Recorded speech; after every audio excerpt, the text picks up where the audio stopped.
لڑکی نے ایک دن اپنی ماں سے اپنے بوائے فرینڈ کے ساتھ ہم بستر ہونے کی اجازت مانگی۔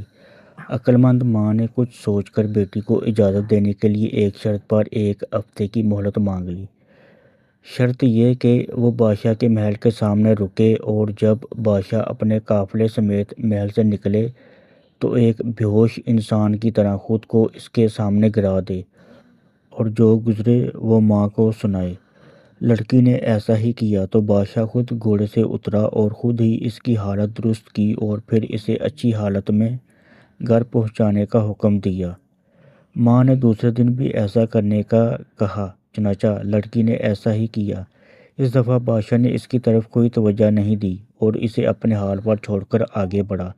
وزیر نے بڑھ کر لڑکی کو سنبھالا، اس کی حالت درست کی اور آگے بڑھ گیا۔ تیسرے دن لڑکی نے خود کو وزیر کے سامنے گرایا، لیکن اس دفعہ وزیر نے بھی کوئی توجہ نہیں دی۔ دستے کے کمانڈر نے آگے بڑھ کر اسے جا کر سنبھالا دیا۔ چوتھے دن ایسا کرنے پر کسی ایک سپاہی نے سنبھالا کیونکہ کمانڈر نے آج اس کی طرف کوئی توجہ نہیں دی۔ پانچویں دن عام راہگیر نے اسے اٹھایا۔ چھٹے دن لوگوں نے پاؤں مار مار کر اسے راستے سے ہٹایا۔ راہ چلتے بکاری نے اسے سنبھالا۔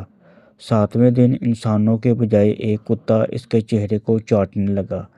ماں نے بیٹی کو سمجھاتے ہوئے کہا کہ بالکل اسی طرح معاشرے میں جب کوئی گرتا ہے تو سب سے پہلے کوئی امیر شخص یا کوئی بگڑا امیر زادہ اس کی عزت نوچتا ہے، پھر وہ اس کو اپنے سے کمزوروں کے لیے چھوڑ دیتا ہے۔ اسی طرح ہوتے ہوتے ایک دن وہ گلی کے کتوں کے لیے ایک سستا مال بن جاتا ہے۔